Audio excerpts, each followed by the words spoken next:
Hello दोस्तों, हाजिर हूँ the quirky and the charming के पार्ट 3 के साथ। But before we continue the series, do not forget to like the video and subscribe to my channel. Part 3 के start में हम देखते हैं इरैन को, जो अपनी डेस्टिनेशन पर पहुंच चुकी थी और युबाई से कहने लगी कि ये मेरा स्टॉप है, इससे आगे अगर तुम्हें जाना हो तो खुद ही ड्राइव कर लो। इस पर युबाई कहने लगा, मैं जानता हूँ कि तुम्हें यहीं तक आना था। इरैन गाड़ी से उतरने की कोशिश करती है लेकिन उसकी सीट बेल्ट खुल नहीं रही थी। तभी युबाई उसकी हेल्प करने लगा और इसी चक्कर में उन दोनों के सर टकरा जाते हैं। लेकिन युबाई को इग्नोर करते हुए इरैन गाड़ी से उतरकर जाने लगी, तभी युबाई उसे जाता हुआ देख रहा था। जबकि दूसरी तरफ हम लुयान को देखते हैं, जो अपनी गाड़ी से उतरने वाली थी। तभी वहाँ पर श्वान आ जाता है, जो आते ही कहने लगा, मुझे बिल्कुल भी आइडिया नहीं था कि हम दोनों इस तरह से दोबारा मिलेंगे। इसके जवाब में लुयान कहने लगी कि हमसे तुम्हारा क्या मतलब है, अगर किसी वजह से हम दोनों दोबारा मिले हैं तो वो सिर्फ और सिर्फ बैड लक है। वो शीशा ऊपर करने की कोशिश करती है, तभी श्वान उसे रोकता है, जिस पर वो कहने लगी कि मुझसे नंबर या वीचैट बिल्कुल भी मत मांगना। तभी वो कहने लगा कि तुमने मेरी जगह पर गाड़ी पार्क की है। इस पर लुयान कहने लगी कि तुम मेरे स्पॉट पर पार्क कर लो और उसको धुतकारते हुए वहाँ से जाने लगी। लेकिन उसकी ये आदत श्वान को बहुत ज्यादा पसंद आ रही थी। फिर दूसरी तरफ हम इरैन को देखते हैं, जो इंटरव्यू देने के लिए नए ऑफिस पहुंच चुकी थी। लेकिन जैसे ही वो अपने नए सीईओ के एटीट्यूड को देखती है, वो काफी हैरान रह गई, जो चिल्ला चिल्ला कर अपने एम्प्लॉय से कह रहा था, तुम्हें क्या लगता है तुम्हें यहाँ पर किस बात की सैलरी दी जाती है? अगर ऐसे ही चलता रहा तो मेरी कंपनी को घंटा फायदा नहीं मिलने वाला।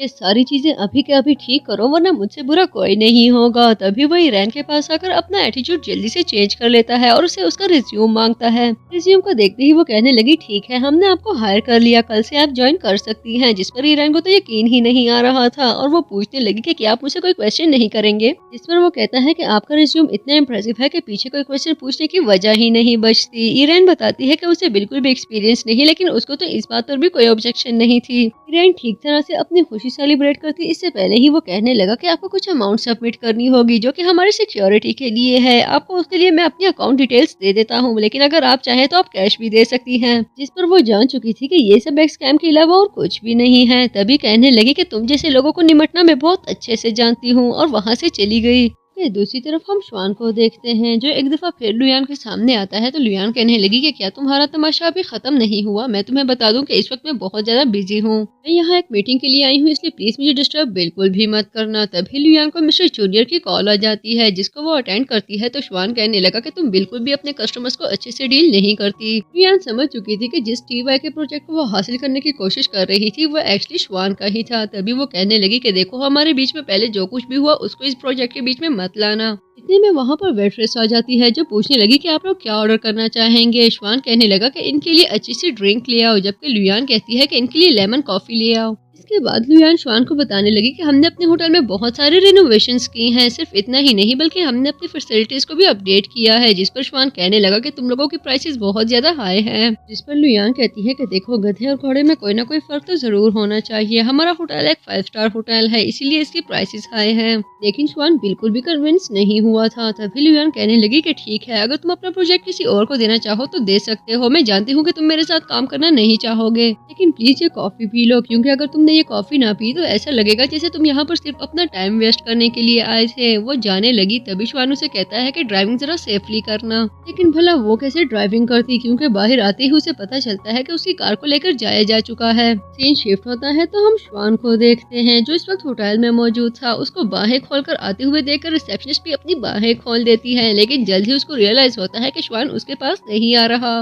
बल्कि वो तो इरैन के पास जा रहा है। वो इरैन को हक करता है। तभी इरैन कहने लगी, तुम्हारी हिम्मत भी कैसे हुई मुझे हाथ लगाने की? श्वान खुद को इंट्रोड्यूस करवाता है तो इरैन काफी एक्साइटेड हो गई। वो श्वान से कहने लगी कि तुम बिल्कुल भी चेंज नहीं हुए। वो दोनों बैठकर बातें करने लगे। तभी श्वान कहता है, लेकिन तुम बहुत ज्यादा चेंज हो चुकी हो। मुझे अगर रिसेप्शनिस्ट ना बताती तो मैं तुम्हें कभी भी पहचान ना पाता, लेकिन अगर सच कहूँ तो तुम आज भी उतनी ही खूबसूरत हो। जिस पर वो कहने लगी, बस कर दो, अब तो मुझे छोटे बच्चे आंटी बुलाते हैं। श्वान इरैन से उसके बारे में पूछता है। तभी वो कहने लगी कि मैं इसी होटल में काम करती हूँ, मैं यहाँ पर प्रोफेशनल स्लीपर हूँ। जिस पर वो कहने लगा, मुझे समझ नहीं आ रही कि तुम क्या जॉब करती हो। जिस पर वो कहने लगी कि देखो, अभी कुछ दिन तो तुम इसी होटल में हो, यहाँ पर एक इवेंट होने वाला है जिसमें मैं तुम्हें समझाऊंगी कि मैं यहाँ पर क्या काम करती हूँ। सीरीज आगे बढ़ती है तो हम सूजी को देखते हैं, जो अपनी फ्रेंड के साथ इवेंट अटेंड करने के लिए आई थी और अपनी फ्रेंड से कह रही थी कि कुछ भी हो जाए, आज मैं अपने लिए यहाँ पर एक जबरदस्त सा पार्टनर जरूर ढूंढूंगी। इस पर उसकी फ्रेंड सामने खड़े श्वान को देखते हुए कहने लगी कि देखो वो लड़का कितना हैंडसम है और मैं तुम्हें बेट लगा कर कहती हूँ कि ये जरूर सिंगल होगा, क्यों ना तुम उसके साथ खुद को मिंगल करना शुरू कर दो।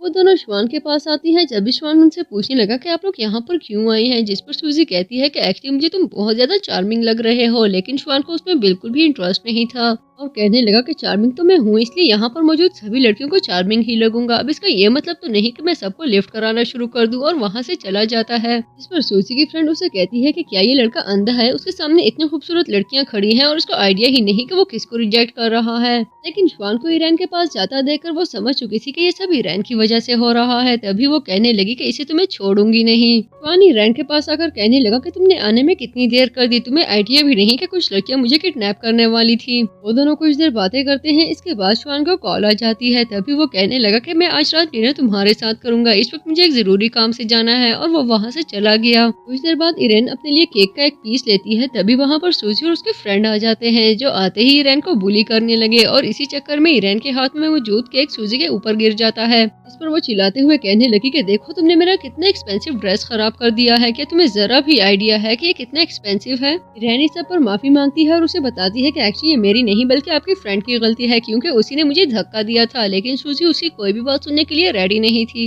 ईरान उसका ड्रेस साफ करने की कोशिश करती है। तभी वो चिल्लाते हुए कहने लगी कि मुझे अपने गंदे हाथ मत लगाओ, क्या तुम्हें आइडिया भी है कि इस वक्त तुम्हारे सामने कौन खड़ा है। इसी चक्कर में उसके कपड़ों पर मौजूद केक उसके जूतों पर गिर जाता है, जिस पर वो मजीद तिल मिलाते हुए कहने लगी क्या तुम्हें जरा भी आइडिया है कि ये मेरे लिमिटेड एडिशन शूज थे। ईरान कहने लगी कि देखो मैंने तुम्हें पहले ही बता दिया कि ये सब तुम्हारी फ्रेंड की वजह से हुआ है, अगर तुम्हें बात करनी है तो मेरे साथ बाहर चलो, यहाँ पर सीन क्रिएट करने की कोई जरूरत नहीं। जिससे सूजी का गुस्सा मजीद बढ़ गया और वो रियान को थप्पड़ मारने लगी। लेकिन वो थप्पड़ मारती इससे पहले ही रियान उसके मुंह पे पानी फेंक देती है। अपना बदला लेने के लिए वो आगे पीछे पानी का गिलास ढूंढने लगी, लेकिन कोई भी उसे पानी या वाइन का गिलास नहीं दे रहा था। जबकि दूसरी तरफ हम युबाई को देखते हैं, जिस वक्त लुयान के साथ मौजूद था। लुयान उसे कह रही थी कि मैं मिस्टर लिन का प्रोजेक्ट तुम्हें देती हूँ, मुझे अब इसमें कोई इंटरेस्ट नहीं, मुझे लगता है कि हम दोनों को अपनी फ्रेंडशिप स्मूथ रखनी चाहिए। जिसके जवाब में युबाई कहने लगा कि देखो मुद्दे पे आओ, मैं अच्छे से जानता हूँ कि तुम कभी भी कोई भी प्रोजेक्ट मुझे इतने आराम से बिना किसी वजह के नहीं दोगी, इसलिए मुझे जल्दी बताओ कि सबके पीछे क्या वजह है। लेकिन लुयान अपनी वजह एक्सप्लेन करती इससे पहले ही वहाँ पर मैनेजर आकर युबाई को बताता है कि एक्चुअली एक बहुत बड़ी प्रॉब्लम हो गई है। मैनेजर की बात सुनते ही युबाई रियान के पास आ गया। तभी वो देखता है कि सुजैन उसके ऊपर पानी फेंकने वाली है। तभी वो उसको डिफेंड करते हुए आगे आ जाता है। युबाई के इस जस्टिस से रियान तो पानी से बच चुकी थी, लेकिन खुद युबाई का बुरा हाल हो रहा था। तभी रियान उसका मुंह साफ करने के लिए टिश्यू पेपर यूज करती है, लेकिन उसकी इसी हरकत ने युबाई के छुपे हुए डार्कर्स सबके सामने ला दिए, जिस पर रियान के साथ साथ वहाँ पर मौजूद बाकी सब लोग भी बुरी तरह से शॉक हो चुके थे। युबाई जैसा परफेक्ट इंसान इतना बड़ा राज छुपाता होगा, इस बात का तो किसी को यकीन ही नहीं आ रहा था। अगले सीन में हम युबाई को देखते हैं, जो अपने ऑफिस में मौजूद था और मैनेजर उससे पूछ रहा था कि आप इस तरह अपने ऑफिस में धुपकर क्यों बैठे हैं, जिस पर वो कहने लगा कि अब मेरा राज खुल चुका है, मुझे बहुत अफसोस है कि मैं अपने स्टाफ की नजरों में अब एक मिस्टर परफेक्ट नहीं रहा। तभी वहाँ पर रिसेप्शनिस्ट आ जाती है, जिसे युबाई से कुछ डॉक्यूमेंट साइन करवाने थे, लेकिन एक्चुअली वो वहाँ एक बहुत बड़े मोटिव के साथ आई थी। वो युबाई को एक पिक्चर दिखाती है, जिसके बैकग्राउंड में रियान को एक गैस्ट्रिक टिप लेते हुए देखा जा सकता है। ये देखते ही युबाई कहने लगा कि ये पिक्चर मुझे फॉरवर्ड कर दो, मैं देखता हूँ कि मुझे इस बारे में क्या करना है। कुछ ही देर में वहाँ पर ही रैन आ जाती है, जो आते ही कहने लगी मिस्टर युबाई मैं जानती हूँ कि आप मुझसे नाराज हैं, लेकिन मेरा यकीन करें इस सब में मेरी कोई गलती नहीं थी।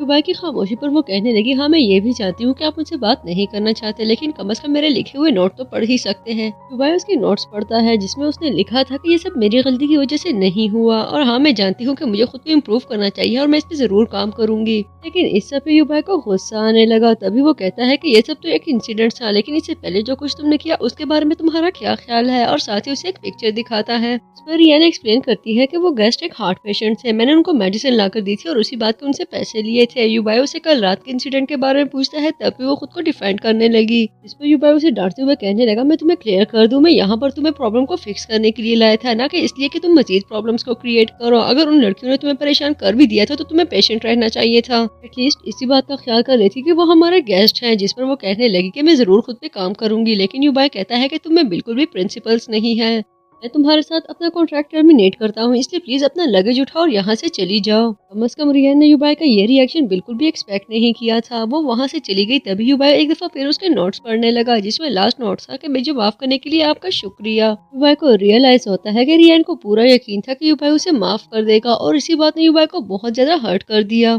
अगले सीन में हम रियान को देखते हैं, जो एक रोड साइड पर चलते हुए सोच रही थी कि पता नहीं जिंदगी मुझे और कहाँ लेकर जाएगी। इतने में युबाई भी वहां पहुंच जाता है, जो कि एक्चुअली रियान को ही फॉलो कर रहा था। रियान रोड क्रॉस कर रही थी, लेकिन सामने से आती हुई बस पर उसका बिल्कुल भी ध्यान नहीं था। बस उसे टक्कर मारती इससे पहले ही श्वान उसे बचा लेता है और डांटते हुए कहने लगा कि क्या तुम्हें बिल्कुल भी आइडिया नहीं कि तुम इस वक्त कहाँ पर मौजूद हो। श्वान रियान को अपने साथ चलने के लिए कहता है, जबकि दूर खड़ा युबाई बस सिर्फ देखता ही रह गया। कहानी मजीद आगे बढ़ती है तो हम ईरान को देखते हैं, जो इस वक्त श्वान के साथ अपना खाना एंजॉय कर रही थी। श्वान उसे कहने लगा कि यार बस कर दो, ठीक है कि तुम परेशान हो, लेकिन इतना खाना ठीक नहीं है, तुम्हारी तबीयत खराब हो जाएगी। जिस पर वो कहने लगी मैं बिल्कुल ठीक हूँ, लेकिन एक्चुअली मैं बिल्कुल भी ठीक नहीं हूँ। श्वान उसे कहता है कि देखो जॉब का जाना इतना बड़ा मसला नहीं है, मैं तुम्हारे लिए इससे अच्छी जॉब अरेंज कर लूंगा। जिस पर वो कहने लगी कि बात सिर्फ जॉब की नहीं है, ये मेरा ड्रीम था, एक अच्छी जॉब हासिल करना मेरा ड्रीम था। क्या आप जानते हो जब आपका ड्रीम आपके सामने चमकने लगे और फिर आपसे छीन लिया जाए तो आपको कितना दर्द होता है। इसके जवाब में श्वान कहने लगा कि देखो हर ख्वाब नहीं चमकता, सिर्फ वही ख्वाब चमकते हैं जिसके लिए हम अपनी कोशिश करें और मेहनत जारी रखें। अपने इस ख्वाब के टूटने पर तुम इसलिए इतनी ज्यादा हर्ट हुई हो क्योंकि उसको कंटिन्यू रखने के लिए तुमने बहुत ज्यादा मेहनत की थी और अपनी भरपूर कोशिश की। इस पर वो उसे पंच मारते हुए कहने लगे कि एक्चुअली तुम बहुत इंटेलिजेंट हो।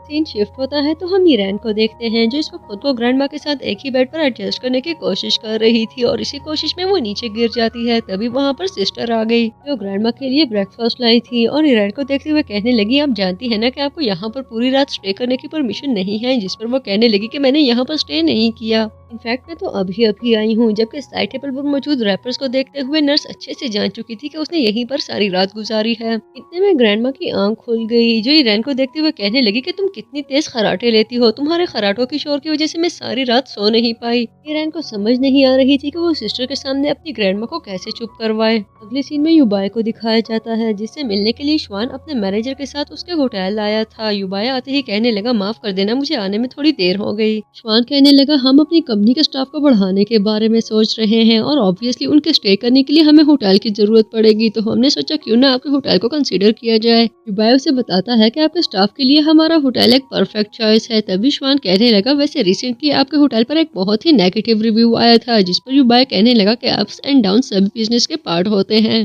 जो भी कमियां हैं हम अच्छे से उनको इम्प्रूव करने की कोशिश कर रहे हैं। तभी श्वान कहने लगा मैंने रिसेंटली आपके होटल में स्टे किया था, अगर सच कहूँ तो यहाँ की सर्विस काफी सेटिस्फैक्ट्री है, लेकिन मेरा प्रोजेक्ट आपको दिया जाए इससे पहले आपको मेरी कुछ कंडीशंस माननी पड़ेंगी। मैं चाहता हूँ कि आप ईरान को वापस अपने होटल ले आए, उसको दोबारा से हायर करें और उसे 3 सालों का कॉन्ट्रैक्ट दें। अगर आप ऐसा करते हैं तो मेरी कंपनी की तरफ से आपको एक नहीं बल्कि 3 साल का कॉन्ट्रैक्ट मिलेगा, बल्कि मैं अभी के अभी कॉन्ट्रैक्ट को साइन करने के लिए रेडी हूँ। तभी युबाई की सेक्रेटरी कहने लगी कि मैं जरा कॉन्ट्रैक्ट तैयार करवा लूँ, लेकिन युबाई उसे रोकते हुए कहने लगा कि इसकी बिल्कुल भी कोई जरूरत नहीं है, क्योंकि मैं ईरान को बिल्कुल भी हायर नहीं करने वाला। और हाँ, अपनी वुमेन गेम में मेरे बिजनेस को बिल्कुल भी इन्वॉल्व मत करो। तुम ईरान को बिजनेस में बार्गेनिंग चिप के तौर पर यूज कर रहे हो, ये बात जानकर मुझे बहुत अफसोस हुआ। अपने ऑफिस में आते ही युबाई का मैनेजर उसके पास आकर कहने लगा बॉस आप अच्छे से जानते हैं कि इस प्रोजेक्ट को हासिल करने के लिए हमने कितनी मेहनत की है, आपने उनकी ऑफर क्यों नहीं मान ली। जिस पर वो कहने लगा कि वो लड़का मुझे डोमिनेट करने की कोशिश कर रहा था। मैनेजर युबाई को अपना सोशल मीडिया पेज दिखाते हुए कहने लगा कि हमारे होटल के पेज पर बहुत अच्छा रिस्पॉन्स आ रहा है, कुछ कमेंट्स इतने अच्छे हैं जिनको पढ़कर हमारा दिल ही खुश हो गया। युबाई को रियलाइज होता है कि ये सब ईरान की वजह से हो रहा है, क्योंकि उसने होटल के सोशल मीडिया पेज को बहुत ज्यादा एक्टिव कर दिया था। युबाई नीचे आता है तो उसको सामने मिस्टर लिन से होता है, जो उसको देखते ही कहने लगा कि मुझे आपके होटल में स्टे करके बहुत अच्छा लगा, और साथ ही उसे कुछ अमाउंट देते हुए कहने लगा कि अपनी वर्कर को जरूर दे देना। युबाई पूछता है कि वो किसकी बात कर रहा है। तभी मिस्टर लिन कहने लगा कि मुझे उस लड़की का नाम नहीं पता, लेकिन वो तुम्हारे होटल में काम करती है और यूनिफॉर्म नहीं पहनती। उसने एक दफा मेरी जान बचाई थी और मैं उसका यह एहसान कभी नहीं भूलूंगा। अपने ऑफिस में आने के बाद युबाई सीसीटीवी फुटेज देखता है तो उसे पता चलता है कि उस दिन ईरान ने मिस्टर लिन की जान बचाई थी। सिर्फ इतना ही नहीं बल्कि उसको बाकी बहुत सारे गेस्ट की हेल्प करते हुए भी देखा जा सकता है। युबाई को एक दफा फिर अपनी गलती का बुरी तरह से एहसास होने लगा। जबकि दूसरी तरफ हम ईरान को देखते हैं, जिस वक्त जॉब के लिए दर दर की मारी फिर रही थी। वो एक कंपनी में जाती है लेकिन उसको बाहर से ही भेज दिया जाता है, ये कहकर कि आपके पास एक्सपीरियंस नहीं है, जबकि हमें एक्सपीरियंस्ड एम्प्लॉयज की जरूरत है। रियान बस दिल होकर जा रही थी, तभी रास्ते में उसकी नजर एक कॉफी शॉप ऑनर पर पड़ती है, जिसकी वर्कर उसे कह रही थी कि आइंदा से मुझे तुम्हारे साथ काम नहीं करना, अच्छा होगा तुम अपने लिए कोई और वर्कर ढूंढ लो। मौके पर चौका मारते हुए ईरान उस ऑनर से कहने लगी कि अगर आपको अपनी शॉप के लिए वर्कर की जरूरत है तो मैं आपके साथ काम करने के लिए रेडी हूँ, जिस पर उसे हायर कर लिया गया। अगले सीन में हम ईरान को देखते हैं, जो हार्ड वर्किंगली अपनी शॉप के बाहर कस्टमर्स को कॉफी के लिए अटेंटिव करने की कोशिश कर रही थी और बता रही थी कि बाय 1 गेट 1 फ्री की ऑफर चल रही है। जबकि गाड़ी में बैठा युबाई ये सब अपनी आंखों से देख रहा था और एक्चुअली ये सब उसे बिल्कुल भी अच्छा नहीं लग रहा था। तभी शॉप ऑनर ईरान के पास आ जाता है, जो आते ही उसके करीब होने की कोशिश करने लगा और उसे कहता है कि बाहर काफी ठंड हो रही है, तुम्हें मेरे साथ शॉप के अंदर चलना चाहिए। लेकिन ईरान मना करते हुए कहने लगी कि नहीं, मैं बिल्कुल ठीक हूँ, मुझे बिल्कुल भी ठंड नहीं लग रही। तभी ऑनर उसके मजीद करीब होने की कोशिश करने लगा।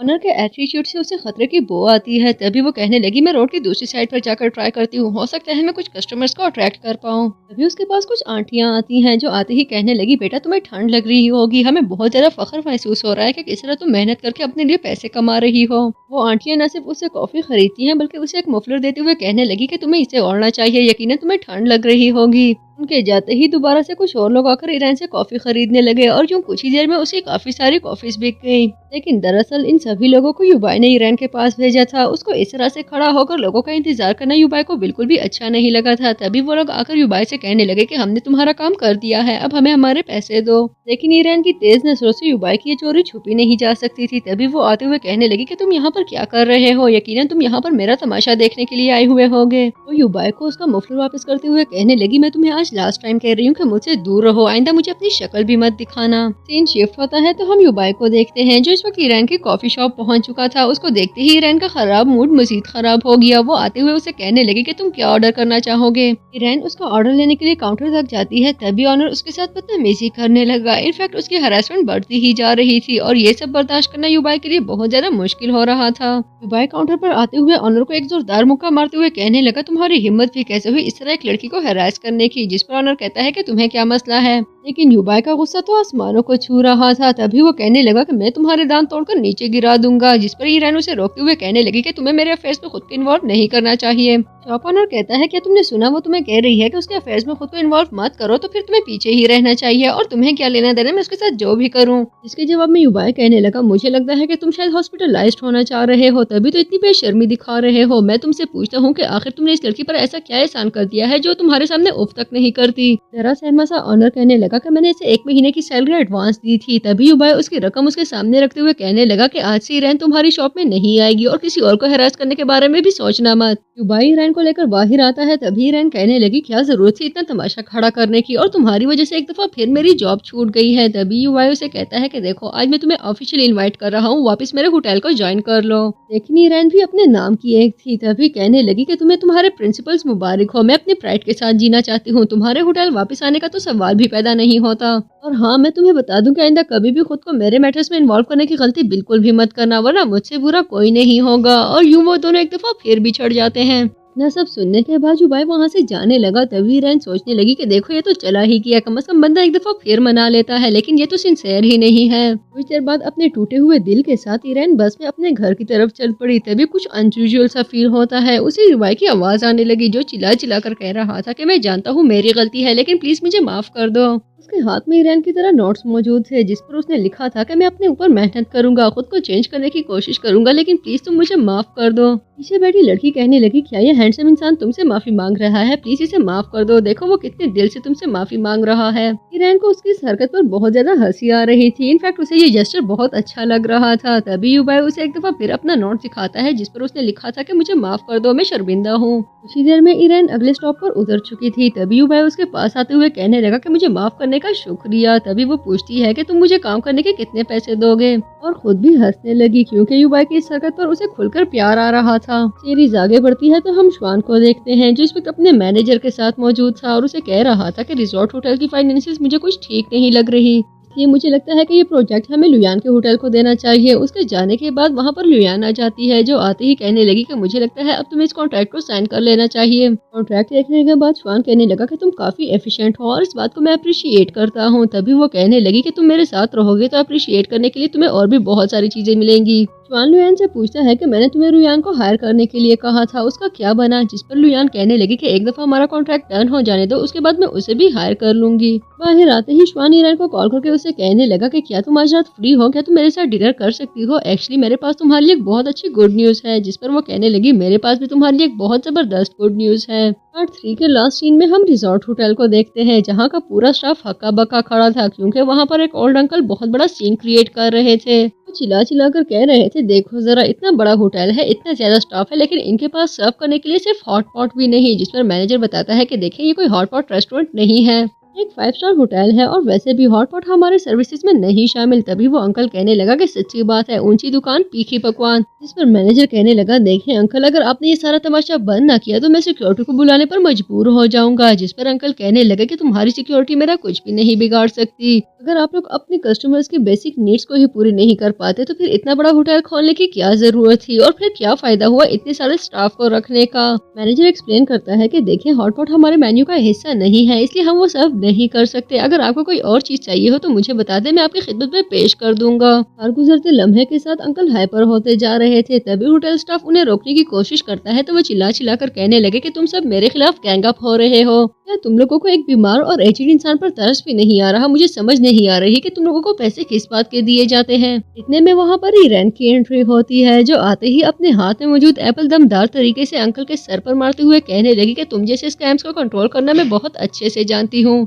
ईरान को यूनिफॉर्म में देखकर सभी लोग काफी हैरान हो गए। तभी वो कहने लगी कि मैं एक दफा फिर से उस होटल का हिस्सा बन चुकी हूँ और आज से आप सबके साथ काम करूंगी। इसके साथ ही आपके फेवरेट सीरीज का पार्ट 3 एंड हो गया है। लेकिन अगर यहाँ तक पहुँच चुके हो तो वीडियो को लाइक करना और चैनल को सब्सक्राइब करना बिल्कुल भी मत भूलिएगा।